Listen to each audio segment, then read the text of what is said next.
আজও অমাবস্যা মঙ্গলবার, ইংরেজির 5ই জুন 1883 খ্রিস্টাব্দ। শ্রী রামকৃষ্ণ কালীবাড়িতে আছেন। রবিবারে ভক্ত সমাগম বেশি হয়। আজ মঙ্গলবার বলিয়া বেশি লোক নাই। রাখাল ঠাকুরের কাছে আসেন, হাজরাও আছেন। ঠাকুরের ঘরের সামনে বারান্দায় আসন করিয়াছেন।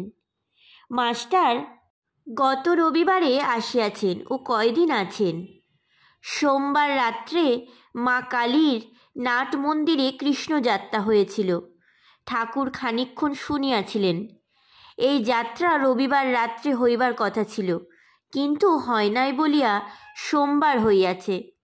মধ্যাহ্নে খাওয়া দাওয়ার পর ঠাকুর নিজের অবস্থা আবার বর্ণনা করিতেছেন। ঠাকুর শ্রী রামকৃষ্ণ বলছেন, কি অবস্থায় গিয়েছে। এখানে খেতুম না, বরানগরে কি দক্ষিণেশ্বরে কি এরেদয়ে কোন বামুনের বাড়ি গিয়ে পড়তুম, আবার পড়তুম অবেলায়। গিয়ে বসতুম, মুখে কোনো কথা নাই। বাড়ির লোক কোনো কথা জিজ্ঞেস করলে কেবল বলতুম, আমি এখানে খাবো, আর কোনো কথা নাই। আলমবাজারে রাম চাটুর্যের বাড়ি যেতুম। কখনো দক্ষিণেশ্বরে সাবর্ণ চৌধুরীদের বাড়িতে যেতুম। তাদের বাড়ি খেতুম বটে, কিন্তু ভালো লাগতো না, কেমন আষ্টে গন্ধ। একদিন ধরে বসলুম দেবেন্দ্র ঠাকুরের বাড়ি যাব। সেজবাবুকে বললুম, দেবেন্দ্র ঈশ্বরের নাম করে, তাকে দেখব, আমায় লয়ে যাবে? সেজবাবু তার আবার ভারী অভিমান, সে সেধে লোকের বাড়ি যাবে। এগু পেছু করতে লাগলো। তারপর বললে, হ্যাঁ, দেবেন্দ্র আর আমি একসঙ্গে পড়েছিলুম, তা চলো বাবা নিয়ে যাব। একদিন শুনলাম বাগবাজারের পোলের কাছে দীন মুখুর্জ বলে একটি ভালো লোক আছে, ভক্ত। সেজবাবুকে ধরলুম, দীন মুখুর্জের বাড়ি যাব। সেজবাবু কি করে, গাড়ি করে নিয়ে গেল। বাড়িটি ছোট, আবার মস্ত গাড়ি করে এক বড় মানুষ এসেছে।